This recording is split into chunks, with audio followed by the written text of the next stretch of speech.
2022-23 budget was formulated with the interest of the common man in mind. Yattani, who spoke in Parliament after delivering the 3.3 trillion shillings budget, said issues such as regularization of high cost of living will be addressed under the proposals in the budget.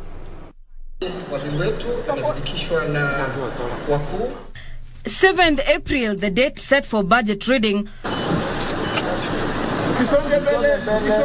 would see focus turn to Parliament buildings as Kenyans sought to understand how the 2022-2023 budget would affect them amid concerns of high cost of living.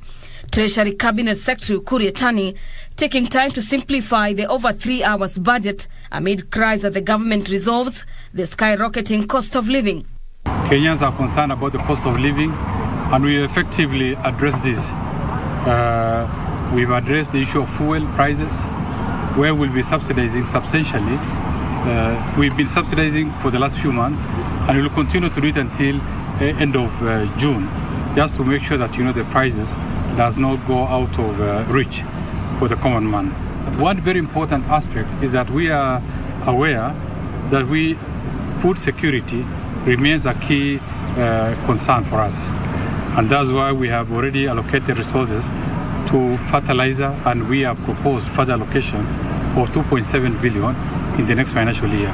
In this financial year, last week we've allocated 3 billion shilling, and we intend to allocate additional resources of 2.7 billion for the fertilizer to enable farmers to plant their crops in good time, to enable farmers assess, because the price has been rising as a result of global issues which is beyond the confines of this country.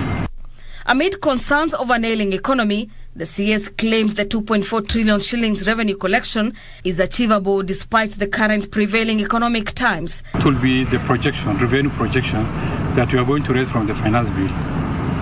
My estimation is about 50 billion. And all of them does not touch basic commodities. They are in the luxury items. Issue of cigarettes, issue of gambling, advertisement on gambling, gaming, betting, and all these.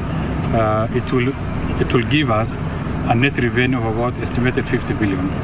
Nothing on basic commodities were touched in terms of tax raises.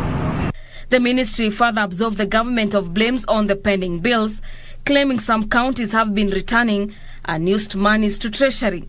Yattani further claimed that all the processes and documentation was followed before the presentation of the country's next financial year's budget.